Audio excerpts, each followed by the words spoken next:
Now, we shall talk about the relationship between saliva and dental caries. Saliva is critical in caries development and its prevention. It provides a natural buffer for the acids present in the dental plaque. It delivers antibacterial compounds and washes away the sucrose and bacterial products. However, its effectiveness is severely limited by the plaque matrix because the plaque matrix prevents diffusion of saliva into the plaque. When major salivary glands are removed or their function is hampered due to aging, radiation therapy, drugs or diseases, and the amount of secreted saliva decreases, which is normally 1 to 1.5 liter per day, and leads to the increase in caries activity.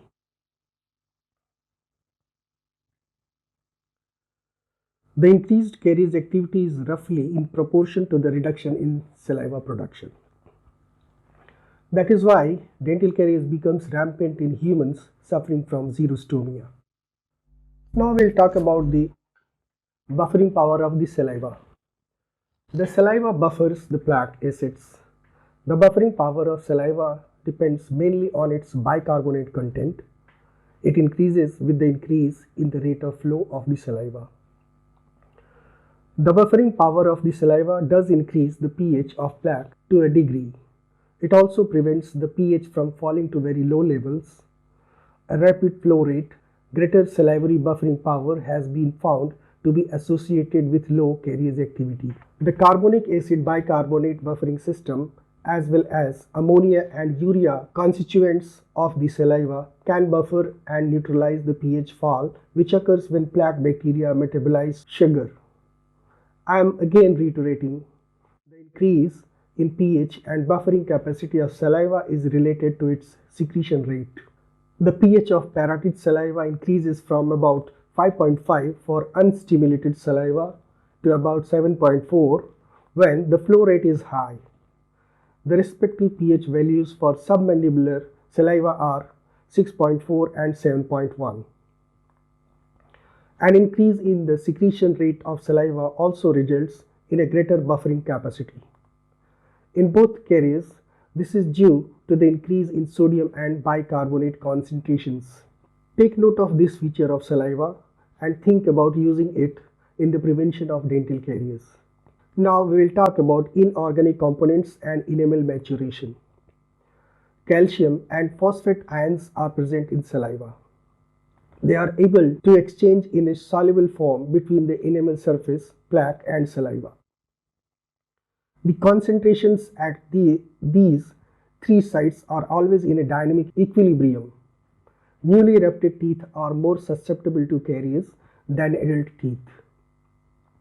Radioactive tracer studies have shown that newly erupted teeth can incorporate 10 to 20 times as much calcium and phosphorus compared to the adult teeth while they undergo post-eruptive maturation.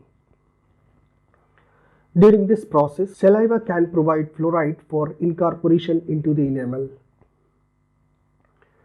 For antibacterial activities, saliva contains thiocyanates, the peroxidase system, and other theoretically antibacterial peptides and substances.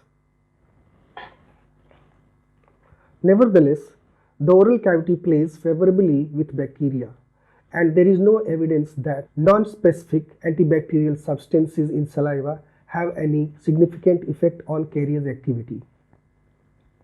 So, based on these two pieces of information, you can infer that providing fluoride supplements during enamel maturation stage helps enamel become caries resistant, and the mouthwashes reduce the bacterial load in the mouth. This information will help you in questions related with preventive dentistry as well as in OSCE during viva voce of the Part 2 examination. Now we will talk about the immunological defenses provided by saliva. Immunological defenses against Streptococcus mutans appear to be the main physiological mechanisms providing caries resistance on some individuals.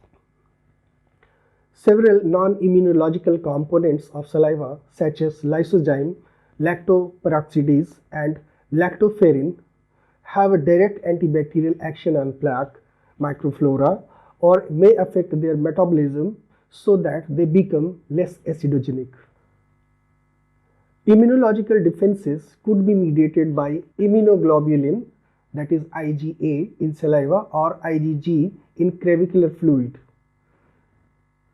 The IgG responses are most important in resistance, but the natural immunity level varies widely between individuals. Immunoglobulin A molecules are secreted by plasma cells within the salivary glands, while another protein component is produced in the epithelial cells lining of the ducts.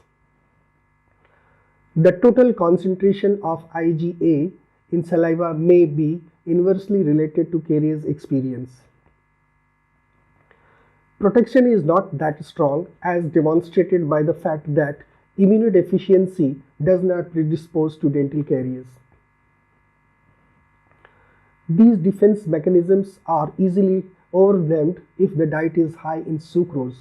It has been seen that dripping a solution of monoclonal antibody against Streptococcus mutans onto the teeth prevents recolonization by S. mutans in humans.